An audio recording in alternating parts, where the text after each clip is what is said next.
Oke, kamera roll. 3, 2, 1, and action.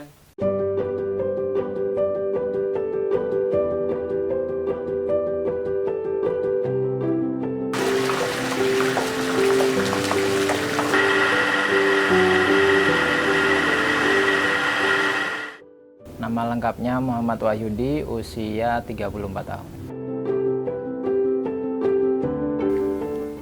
Kalau historinya itu kita dulunya merintisnya itu memang awalnya numpang produksi dulu.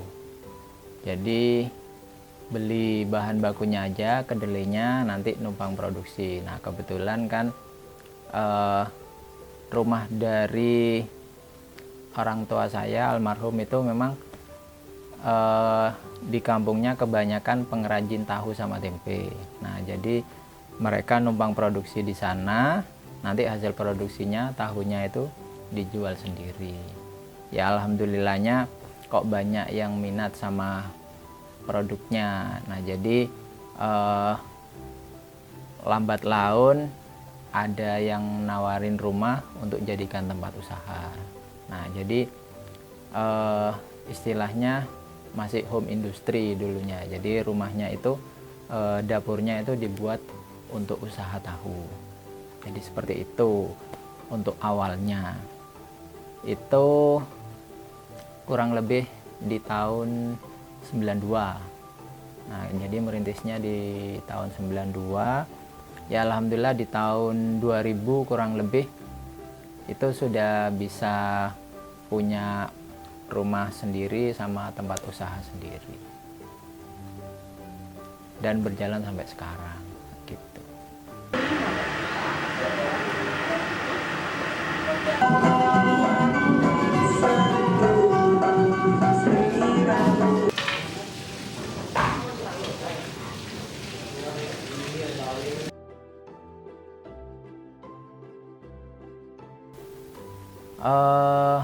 Itu kondisional. Jadi maksudnya kondisional itu kita tetap pakai gaya yang tradisional, cuman tetap dibantu sama alat-alat yang sudah modern. Jadi gunanya alat yang modern itu memang untuk memperingkas pekerjaan. Nah kalau untuk yang gaya tradisionalnya ya dari segi prosesnya itu sama. Jadi seperti tahu tradisional pada umumnya. Jadi kayak gitu. Jadi kalau yang bicara modern ya cuman alat-alatnya aja sih. Jadi seperti mesin penggilingan. Jadi supaya kedelainya itu ketika digiling itu halusnya dapat, terus dari segi efisiensinya itu dapat.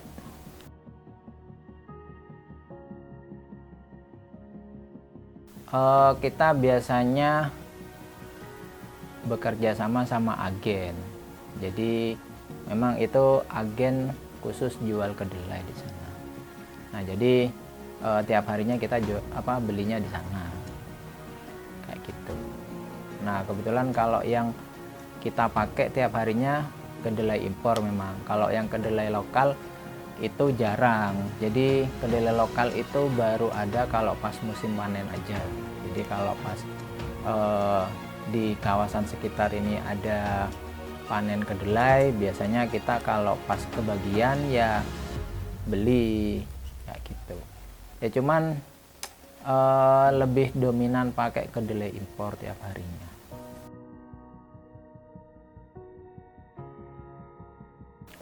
Ya ada, cuman kan pada prinsipnya kalau yang saya terapkan, jadi semakin ada masalah semakin banyak solusi.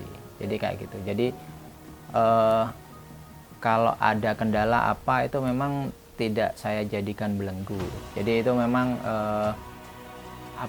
motivasi buat saya. Jadi ketika ada masalah berarti itu nanti akan timbul solusi di sana.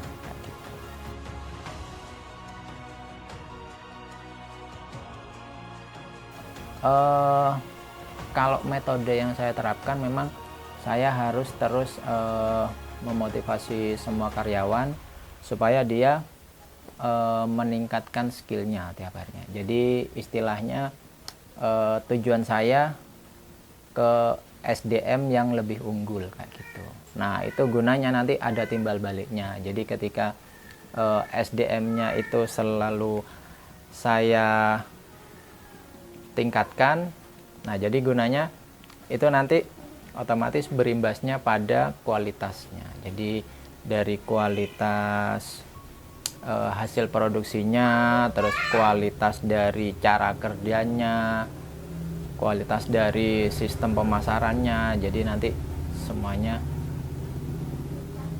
jadi satu apa ya, satu tujuan nanti di sana.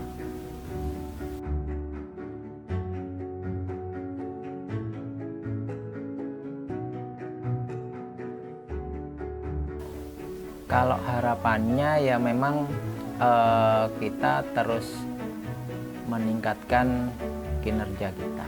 Jadi untuk masalah rezekinya itu kita nanti mungkin bertambah atau mungkin usaha kita itu lebih maju, ya itu kita memang apa kata proses sudah. Jadi yang penting kita tiap harinya ya selalu ini menjaga kayak kualitasnya, terus dari segi manajemennya itu semuanya harus kita tingkatkan. Jadi kalau dari manajemen yang saya terapkan tiap harinya ya dari segi manajemen keuangan, manajemen karyawannya seperti apa, terus manajemen pemasarannya itu seperti apa. Ya semuanya memang harus terstruktural seperti itu.